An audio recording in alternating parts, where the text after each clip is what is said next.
Hello, everyone. Welcome to Future News Daily, where I bring you the latest advancements in technology, longevity, science, medicine, and AI. Today is Thursday, January 12th, 2023. Don't forget to like, subscribe, and hit the notification bells. And with that being said, let's get started.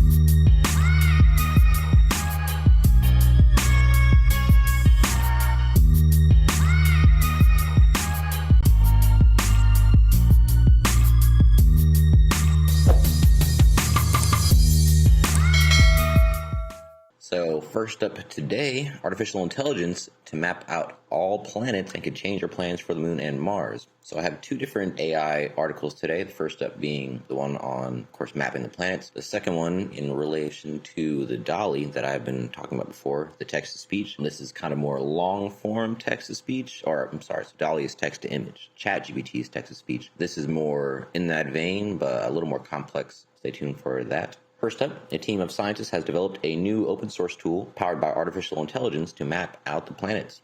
Researchers from Constructor University in Bremen, Germany, the University of Padua, and the University of, Bologna, is that actually, do you actually pronounce that Bologna? I don't. Anyway, from Italy, came together for the project. The goal was to change the way planetary landforms are mapped out, as the current system is a multi-step process that is extremely time-consuming, such as the case of mapping surfaces on Mars. The team found that using deep learning techniques using artificial neural networks to analyze datasets could improve the production process. It also allowed for the creation of an open-source, ready-to-use, and highly customizable tool for planetary mapping. Quote, "We were interested in designing a simple, out-of-the-box tool that can be customized and used by many," said Giacomo Najumi, excuse me if I mispronounced, who was involved in the project. The tool has been called Deep Landforms, so I guess that, if you wanted to search for it, that's what you would use. Open and available to be optimized in the future.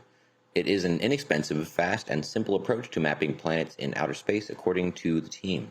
Deep Landforms was tested by scientists and demonstrated results that can be achieved with the help of software for planetary mapping with a specific landform on Mars that resembled lava tubes on Earth. Geological maps are important in planetary exploration as they help serve as the basis for possible explorations by robots or humans. However, an open source, ready-to-use, and highly customizable toolset has never been released to help in planetary mapping until now.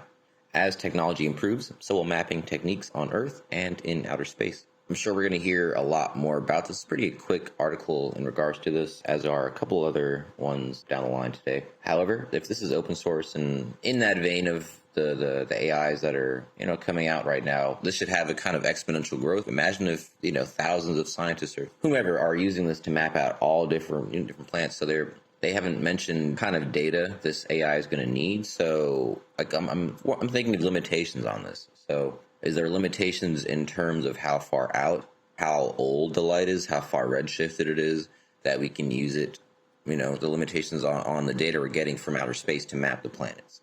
So if there is no limitations on that, then we should be able to map all the planets, i.e. the entire observable universe. Especially if it's AI who's doing this, how many billions of calculations per second. It shouldn't take, of course, it's the observable universe, so it would take a long time. I'm thinking of this as being a plausibility. First, we start with the solar system and the galaxy. And then we go to our local cluster, etc. And then on top of that, this should be used probably foremost for mapping the Earth's oceans, because those are largely undiscovered or unexplored. So, yeah, this is actually really exciting, especially, for the space race. We're going to want to establish permanent settlements on the moon and Mars, and you will need to have, of course, a full-on blueprint, what are the best places to settle, etc., best water sources. Yeah, a lot of good will come out of this technology. Next up, Samsung Electronics plans to release human assistant robot EX1 this year. Company said that it sees robots as a new growth engine, reports Sam Mobile. Quote, "We plan to release a human assistant robot called EX1 within this year." Meanwhile, in January of 2021, the tech giant had introduced its innovations in sectors ranging from AI and IoT to robots as its press conference for the world's largest tech show. At the online event, Samsung had unveiled its robots that were in development, including Samsung Bot Handy, which can pick up objects after analyzing their sizes, shapes, and weights through advanced AI tech. Moreover, the company introduced the upgraded version of its Samsung Bot Care, a robotic assistant that was unveiled at CES 2019. Needless to say, they've been working on this for many, many years, and they expect the one coming out in 2023 to be their first fully scaled, full retail assistant bot. My mind goes right to iRobot. Actually, it's up there, one of my favorite movies.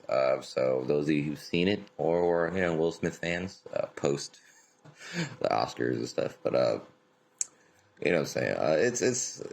I don't know how I feel about this, just because of the natural fears I have from watching that movie. But it'll be cool to see, regardless. Anyway, next up, Starship, world's most powerful rocket ready for liftoff on Texan launch pad. So a fully assembled Starship rocket is standing on a launch pad in Texas, ready for its highly anticipated orbital test flight. The world's most powerful rocket, designed to take humans to the moon and Mars, has been in development for many years. So once we map the planets, this will be the rocket that takes us there. But the 120-meter rocket must first complete its orbital test flight, which is necessary to help prove it is ready to take cargo and humans to space. SpaceX founder Elon Musk said the launch was likely to take place in the next 2 months. Quote, "We have a real shot at late February. March launch attempt appears highly likely," he tweeted on Sunday. Starship is in development of SpaceX's Starbase in Boca Chica, Texas, with a launch pad also under construction in Florida. The Starship project involves a heavy-lift launch vehicle called a booster with a Starship spacecraft placed on top. It is the most powerful launch vehicle developed, producing 3,991 tons of thrust, 15% more than NASA's Apollo moon rocket Saturn V. In May 2021, a Starship prototype completed a high-altitude test, including a successful takeoff and touchdown for the first time. And on Tuesday, the rocket was assembled on the launch pad again for the test flight attempt. It was also assembled last summer, but the booster went up in flames after an explosion during a ground test, further delaying the test flight. Musk aims to send 1 million people to Mars by 2050, he says, using his Starship fleets. I'm curious how many people are interested in going to Mars, or how many would go there if they knew it was a permanent trip. The craft would enter Mars' atmosphere at 7.5 kilometers per second and would be equipped with a heat shield to withstand repeated entries. Mr. Musk has already sold seats on the Starship, including to American billionaire Jared Isaacman, who bought a place on the first crewed orbital flight. Japanese billionaire Yusaku Maezawa will fly on a crewed flight to the moon, taking 8 artists with him as part of his Dear Moon program. SpaceX is also contracted by NASA to develop the Starship human landing system, which would help astronauts land on the moon under the space agency's Artemis program. So the space race continues with the world's most powerful rocket. Yeah, what else to say? A lot of very smart, powerful people are working on this. A lot of them. Yeah, a lot's going to happen in a very short amount of time. Moving on.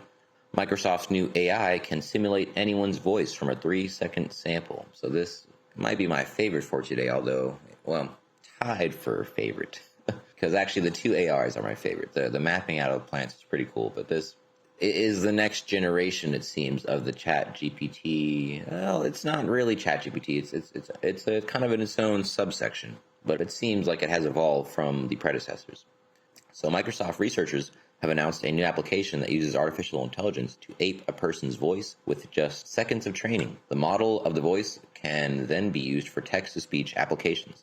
The application, called Volley, so very similar to Dolly, I'm not sure what this one stands for, but called Volley, can be used to synthesize high-quality, personalized speech with only a 3-second enrollment recording of a speaker as an acoustic prompt. The researchers wrote in a paper published online on RxIV, a free distribution service, and an open access archive for scholarly articles. There are programs now that can cut and paste speech into an audio stream, and that speech is converted into a speaker's voice from typed text. However, the program must be trained to emulate a person's voice, which can take an hour or more.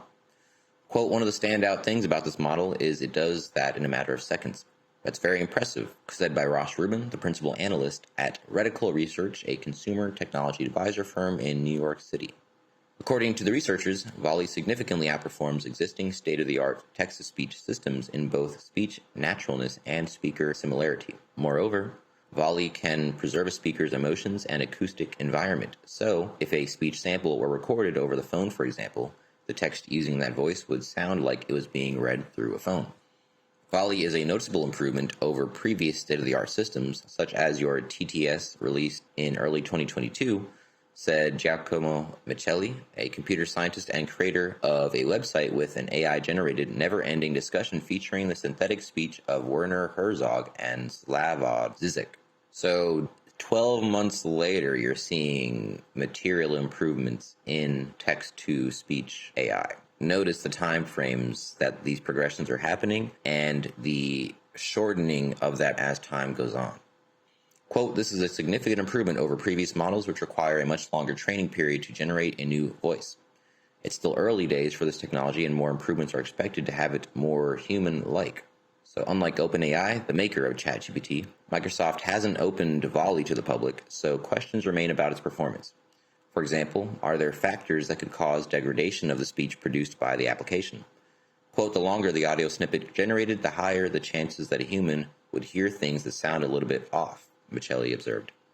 Quote continues, "Words may be unclear, missed, or duplicated in speech synthesis. I wonder if that can be staved off the longer the input text or the input speech is given. It's also possible that switching between emotional registers would sound unnatural. The application's ability to emulate a speaker's emotions also has skeptics. Quote, "It will be interesting to see how robust the capability is," said Mark N. Vina, president and principal analyst at Smart Tech Research in San Jose, California. Quote, "The fact that they claim it can do that with simply a few seconds of audio is difficult to believe, given the current limitations of AI algorithms which require much longer voice samples. Of course, there are also ethical concerns. Experts see beneficial applications for Volley as well as some not so beneficial. GOT cited speech editing and replacing voice actors. Michelli noted the technology could be used to create editing tools for podcasters, customize the voice of smart speakers, as well as being incorporated into the messaging systems and chat rooms, video games, and even navigation systems. Quote, "The other side of the coin is that malicious users could clone the voice of, say, a politician and have them say things that sound preposterous or inflammatory, or in general to spread out false information or propaganda. Vina sees enormous abuse potential in the technology if it's as good as Microsoft claims. At the financial service and security level, it's not difficult to conjure up use cases by nefarious actors that could do really damaging things. GOT, too, sees ethical concerns bubbling around Volley. Quote, "As the technology advances, the voices generated by Volley and similar technologies will become more convincing. That would open the door to realistic spam calls replicating the voices of real people that a potential victim knows. Politicians and other public figures could also be impersonated. There could be potential security concerns. For example, some banks allow voice passwords, which raises concerns about misuse. We could expect an arms race escalation between AI-generated content and AI detecting software to stop abuse. To that point, I didn't include it today, but I read an article about how someone, I think it was just a teenager, who invented or created a new app to detect the chat GPT use in essays. So AI-generated essays or text-to-speech, that detection software is already on par with the latest. So that should continue to go in lockstep. So thankfully, that is there. Legal issues also may arise around the technology. Quote, "Unfortunately, there may not be current sufficient legal tools in place to directly tackle such issues, and instead, a hodgepodge of laws that cover how the technology is abused may be used to curtail such abuse." This is said by Michael L. Tyke, a principal in Harness IP, a national intellectual property law firm. For example, he continued, "Voice cloning may result in a deep fake of a real person's voice that may be used to trick a listener to succumb to a scam or may even be used to mimic the voice of an electoral candidate. While such abuses would likely raise legal issues in the fields of fraud, defamation, or election misinformation laws, there is a lack of specific AI laws that would tackle the use of the tech itself.